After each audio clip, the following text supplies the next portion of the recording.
Starting with the first question. The first question is, the idea of India as a welfare state is found in option A, preamble of the Indian Constitution, option B, fundamental duties, option C, directive principles of state policy, and option D, both A and C.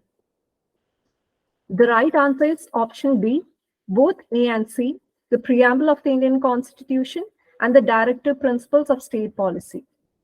The next question is, the directive principles are aimed at option A, securing political freedom, option B, securing social and economic freedom by appropriate action, option C, executive supremacy, and option D, judicial supremacy.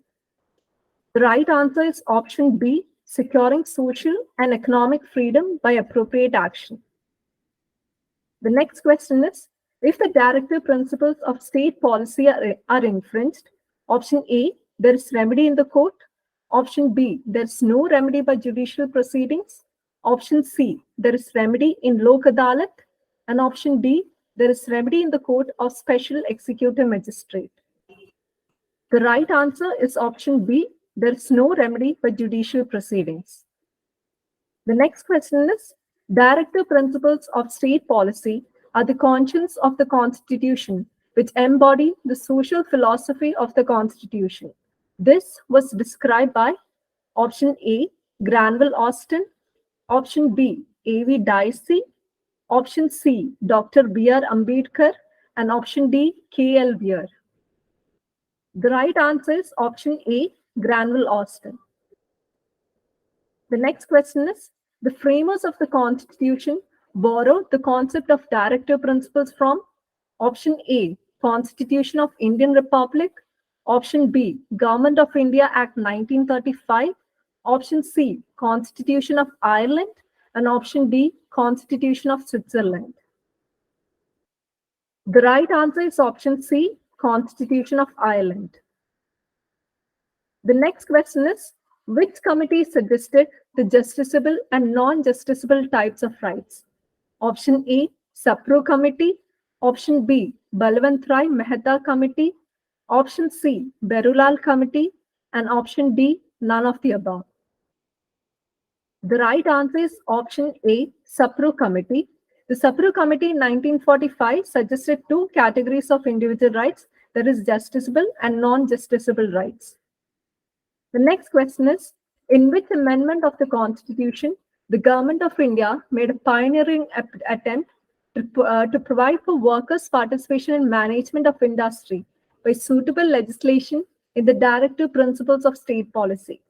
Option A, the Constitution 42nd Amendment Act 1976. Option B, the Constitution 41st Amendment Act 1975. Option C, the Constitution 46th Amendment Act 1977.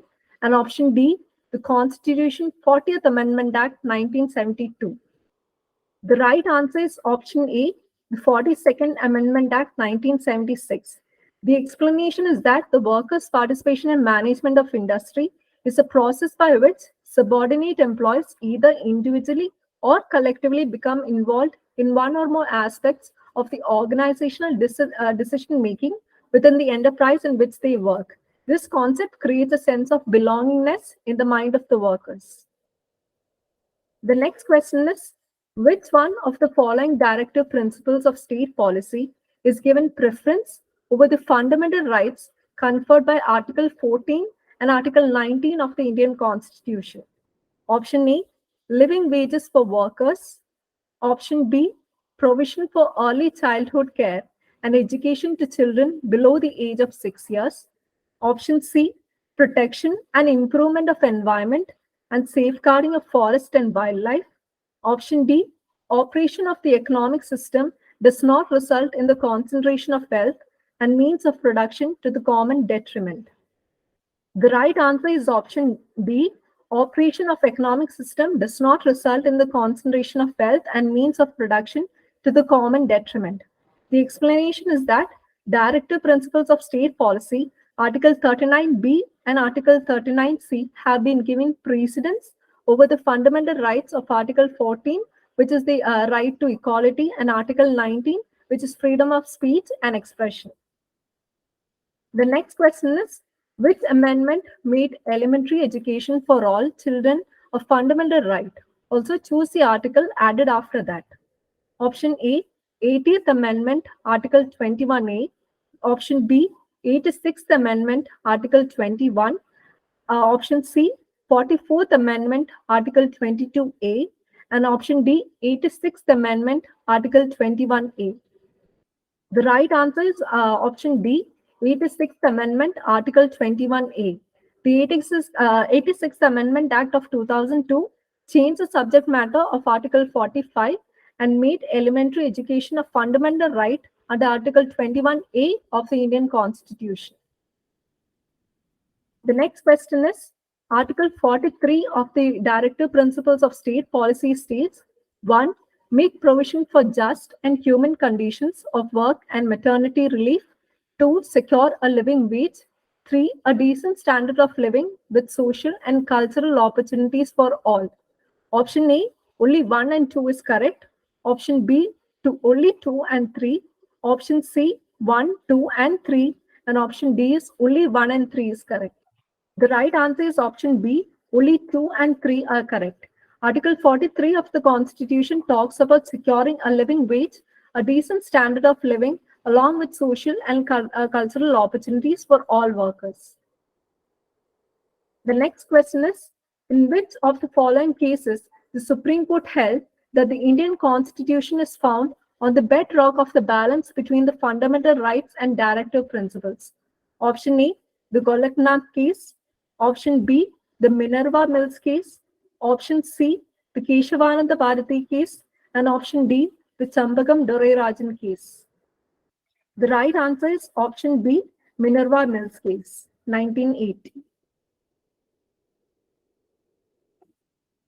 The next question is, which one of the following is not correctly matched? Option A, the separation of judiciary from executive is under Article 50. Option B, the promotion of educational and economic interest of scheduled castes and scheduled tribes is given under Article 46. The promotion of cooperative societies is Article 43A. The organization of village panchayats and enabling them to function as units of self-government is under Article 40. The right answer is option C. The promotion of cooperative societies is given under Article 43B and not 43A. The next question is, directive principles of state policy are like a check on a bank payable at the convenience of the bank. Who made this observation? Option A, Pandit Jawaharlal Nehru. Option B, Professor K.T. Shah. Option C, Dr. B.R. Ambedkar. And option D, K.M. Munshi. The right answer is option B, Professor K.T. Shah. The next question is, which article of the Indian Constitution is related to Indian foreign policy? Option A, Article 52. Option B, Article 50. Option C, Article 60. And option D, Article 51. The right answer is option B. Article 51 of the Indian Constitution is related to Indian foreign policy. The next question is, which of the following article was inserted by the 42nd Constitution Amendment to provide for the participation of workers in management?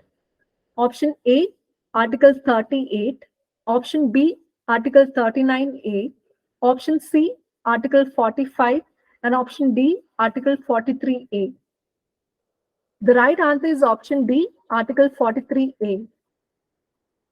The next question is, political democracy cannot last unless there lies at the base of it social democracy. What does social democracy mean? It means a way of life which recognizes liberty, equality, and fraternity as the principles of life. Who quoted these lines? Option A, Mahatma Gandhi. Option B, Dr. B.R. Ambedkar. Option C, A.V. Dicey. And option D, Granville Austin. The right answer is option B, Dr. B.R. Ambedkar.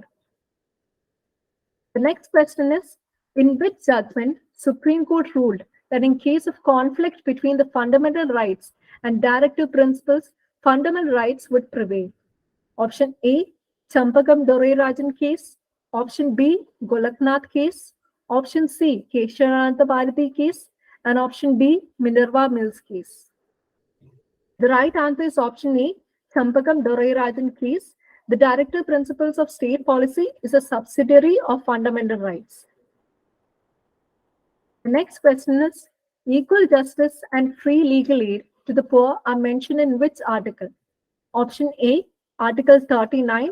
Option B, Article 39A. Option C, Article 43A. And option D, Article 48A. The right answer is option B, Article 39A. The next question is, which of the following article is not based on socialist principles? Option A, Article 38. Option B, Article 39. Option C, Article 40. And option D, Article 41. The right answer is option C, Article 40, Organization of Village Panchayat and Self-Government, which is the Gandhian principle. Last question is, which of the following are Gandhian directive principles? 1, to organize village panchayats. 2, to secure opportunities for healthy development of children. 3, to promote cottage industries. Option E, 2 and 3. Option B, 1 and 2. Option C, 1 and 3. And option D is all of the above. The right answer is option C, 1 and 3, to organize village panchayats and to promote cottage industries. Thank you. Thank you, Nivea. I would like to thank everyone who were presented here throughout this section, and I hope this was a very informative section too. Thank you.